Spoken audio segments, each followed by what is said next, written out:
Hello everyone, welcome to my mini blog. আজ বৃহস্পতিবার, সকাল এখন 8টা। আমি ভোরবেলায় ঘুম থেকে উঠেছি। ঘুম থেকে উঠেই সব কাজ সেরে স্নান করে পুজোটা দিয়ে নিয়েছিলাম।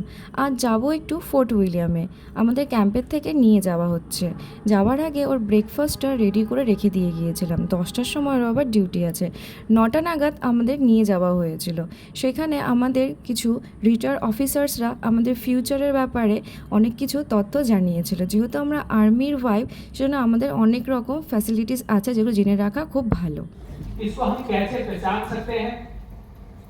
और एक बार जब पहचान किया, कुछ कुछ बातों पे झगड़ा हो ही जाता है, रूठना मनाना चलता ही रहता है। क्या वो वैरायटी डिस्कॉर्ड है?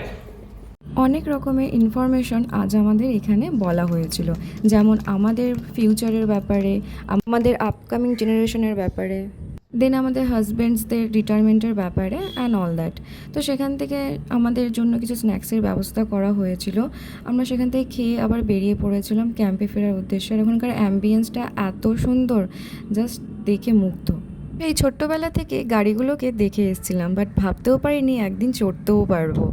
আর দেখে মনে হচ্ছে না যে বড়সড় কোনো ক্রাইম করেছি, সেজন্য আমাদের নিয়ে যাওয়া হচ্ছে কারাগারে রাখার জন্য।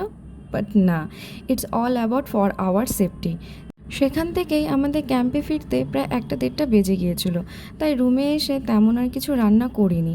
ওকে বলেছিলাম কুক হাউস থেকে খেয়ে আসতে, তাই ও লাঞ্চটা কুক হাউস থেকেই করে এসেছিল।